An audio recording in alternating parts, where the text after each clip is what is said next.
বাবা-মা এখন সন্তানকে বেশি সময় দিতে চায় না, মোবাইল নিয়েই ব্যস্ত থাকে। তো সন্ধ্যায় ছেলে-মেয়েকে নিয়ে খেলতে বসে পড়েছি। মোবাইল যেন দেখতে না চায় তার জন্য এই বুদ্ধি করে নিয়েছি। সাথে খুব মজা হয়েছে। দেখতে থাকুন এই খেলায় সর্বশেষ খেলার বিজয়ী কে হয়েছে, মেয়ে নাকি মা? দেখতে হলে শেষ পর্যন্ত দেখতে হবে, তাই ধৈর্য ধরে দেখতে থাকুন।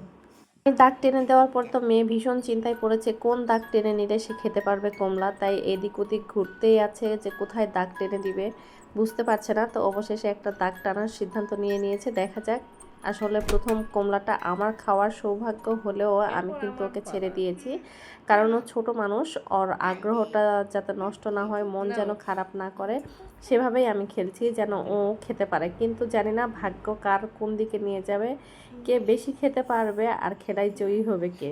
দেখতে থাকুন।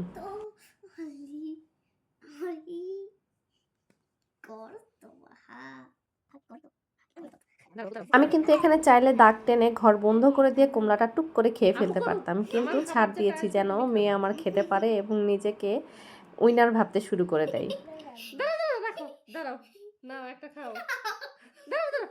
আর মেয়ের খাওয়া দেখে তো ছেলে অস্থির হয়ে গিয়েছে, আপু খেয়ে নিয়েছে, আমারও তো খেতে হবে, তাই তুলে নিতে যাচ্ছে। পরে দেখলাম খেলাটা মাটি করে দিবে, তাই ওকে আমি কোলে তুলে নিলাম। আসলে খুব মজা লাগছিল খেলাটা খেলতে। জানি না শেষ পর্যন্ত কি হবে, দেখতে থাকুন।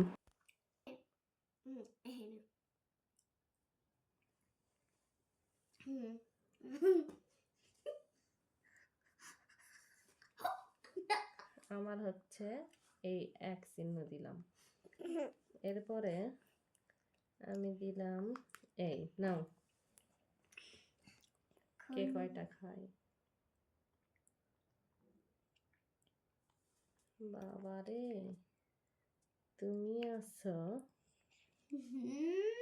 আমি এখানে ঘরটা বন্ধ করে কমলাটা নিয়ে নিব এই জন্য, কারণ ছেলেটা অপেক্ষায় আছে কখন কমলা খাবে।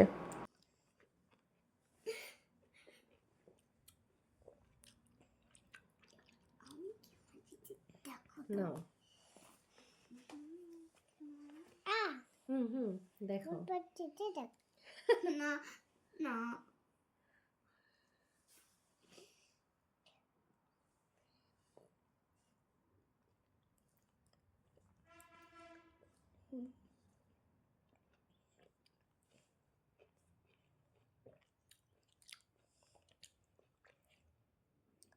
নাও।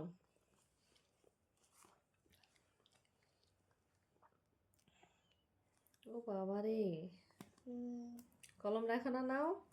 এটা হচ্ছে তুমি টু দাও, টু লেখো। ও বাবারে, তারপর এটা থ্রি লেখো, নাও থ্রি লেখো। দাঁড়াও, মুখের থেকে রস পড়ে যাচ্ছে, আবার টান দাও। এইবার আমার মজা।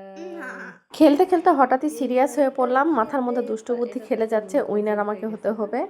আর কমলাটার জন্য ছেলে অপেক্ষা করছে, তাই টুক করে কমলাটা দখল করে নিলাম, আর শেষ কমলাটা মেয়ের জন্য ছেড়ে দিলাম যেন ও খেতে পারে। কিন্তু গণনা করে দেখলাম যে উইনারটা আসলে আমিই হচ্ছি, কিন্তু মেয়ে তো এটা কিছুতেই মানতে চাচ্ছিল না। আর এদিকে শেষ কমলাটা বুনে খেয়ে নিয়েছে বলে ভাই কান্না শুরু করে দিয়েছে। তুমি খাইছো 4টা, তাহলে আজকের উইনার। আমাদের ভিডিও ভালো লাগলে অবশ্যই লাইক কমেন্ট করে যাবেন।